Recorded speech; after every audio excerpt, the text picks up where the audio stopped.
নমস্কার বন্ধুরা, আমি শ্রাবণী। আজ আবার চলে এসেছি আমার ছোট্ট একটি ব্লগ নিয়ে। আশা করি আপনারা সবাই ভালো আছেন। আর দেখুন, বলতে বলতে কিন্তু পুজো এসে গেল একদম কাছে। কয়েকদিন আগে গেছিলাম মহালয়া, তার ব্লগটি আগের দিনে আমি পোস্ট করেছি। আশা করি আপনারা দেখেছেন, আর যারা যারা দেখেননি অবশ্যই কিন্তু দেখে নেবেন। দুদিন আগে গেছিলাম স্টার মলে কিছু শপিংয়ের জন্য।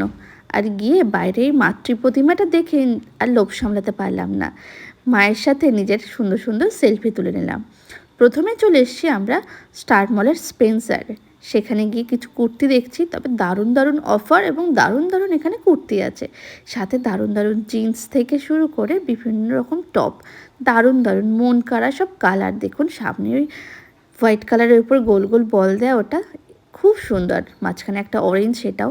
বড়বাবু এখন দেখছে বোনের জন্য জগার্সের জিন্স দেখছে, কিন্তু ঠিক পেলো না। আর সেখান থেকে বেরিয়ে পড়লাম আমরা। আর যেতে যেতেই কিন্তু এই জীবন্ত ডলটাকে দেখে ফেললাম। চলে এসেছি আমরা ম্যাক্সে। আর একটা অলরেডি আমরা ট্রাউজার চুজ করেছি। আর এখনও আরও অনেক অনেক জিনিস আপনাদের সাথে দেখাচ্ছি এবং নেব ভেবেওছি। দেখুন কি দুর্দান্ত দুর্দান্ত সব কালেকশন। এই কালারটা দেখছেন, আগুন রাঙা কালার, এত অপূর্ব সুন্দর কালার। টপ কুর্তি কি নেই। আর সব থেকে আমার ভালো লাগে এই বাচ্চাদের সেকশানটা। বাচ্চাদের কি মিষ্টি মিষ্টি ড্রেস দেখুন, মনে হয় যেন এগুলো আমি যদি পরতে পারতাম। তারপর চলে আসলাম এই জুয়েলারি সেকশানটা। এখানেগুলো অনেকগুলো কানের দেখছি, বেশ সুন্দর। কিন্তু এই যে গ্রিন কালারের কানেরটা, এটা আমার বেশ ভালো লেগেছে, তাই এটা নিয়ে নিলাম। ওইদিকে বড়বাবু বিল করছে, দাঁড়ান আগে গিয়ে কানেরটা হাতে দিয়ে আসি। ওদিকে বড়বাবু বিল করতে থাক, আমি একটু বাচ্চাদের সেকশনটা দেখি। কি সুন্দর সুন্দর বাচ্চাদের কালেকশন, এত ভালো লাগে, মনে হয় যেন আমি নিজেই ছোট হয়ে যাই। ম্যাক্স থেকে কতগুলো জিনিস নেওয়া হয়ে গেছে, বিল করা হয়ে গেছে। এবার আমরা বেরিয়ে পড়েছি। আমরা এবার যাব উপরের দিকে বাজার, কলকাতাতে কলকাতা বাজার, এইরকম আরও অনেকগুলো, সবগুলোতে দেখব বিভিন্ন কালেকশন। আর মলটার ভিতরটা দেখুন কি দুর্দান্ত সাজিয়েছে পুজোর জন্য। চারিদিক দিয়ে লাল লাল সুন্দর সুন্দর জড়ি, তার উপরে শোলার কাজ করা, খুব সুন্দর। চলুন তাহলে, এই যে বাজার কলকাতা এসে গেছে, এটাও একটু ঘুরে আসি। এখানকার কালেকশানগুলো একটু দেখি। অবশ্য আমরা একটু দেরিতে এসেছি, হয়তো অনেক কালেকশন ফুরিয়েও গেছে।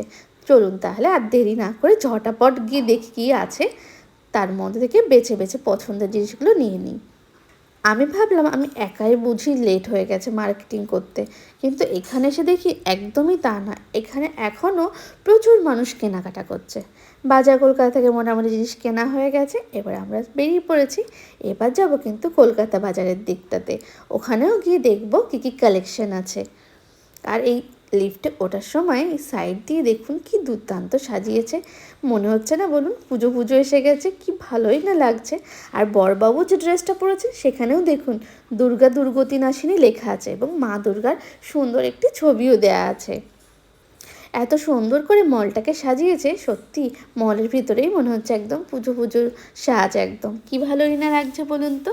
তাই আপনাদের জন্য একটু ছোট্ট করে শেয়ার করা। মলের ভেতরে আর একটা জায়গায় আর এক ধরনের মাতৃ প্রতিমা, মানে দুটো প্রতিমা। আগে একটা দেখিয়েছি, আর এটাও ছিল একদম ভিতরের দিকটাতে। কি সুন্দর না বলুন। এই সুযোগ কি কেউ ছাড়ে বলুন। তাই মায়ের সাথে নিজের একটুখানি ছোট্ট করে একটা ভিডিও বা সেলফি তুলে রাখছি। একটু বেশি করেই সেলফি তুলে রাখছি, যাতে সারাটা বছর এই মায়ের সাথে ছবিগুলো দেখে খুব আনন্দ পেতে পারি বা আনন্দ হয়। এই দেখুন, বলছিলাম না বড়বাবু সেই গেঞ্জিটা। চলুন তাহলে, মল থেকে এবার বেরিয়ে পড়েছি, বাড়ি ফিরবো এবার। কিন্তু বাইরে এসে দেখি বেশ টিপ টিপ করে বৃষ্টি পড়ছে, কিন্তু কিছু করার নেই, এই বৃষ্টির মধ্যে দিয়ে যেতে হবে। এই যে স্টার মলটা, এই মলে এতক্ষণ আমরা শপিং করছিলাম। চলুন তাহলে এবার বাড়ি ফেরা যাক। কী কী শপিং করলাম অন্য কোনো এক ভ্লগে আপনাদের সাথে শেয়ার করব। কেমন লাগছে আমার ভ্লগগুলি কমেন্টে জানাতে একদম ভুলবেন না। ভালো লাগলে অবশ্যই একটি লাইক দিয়ে যাবেন। ধন্যবাদ সবাইকে।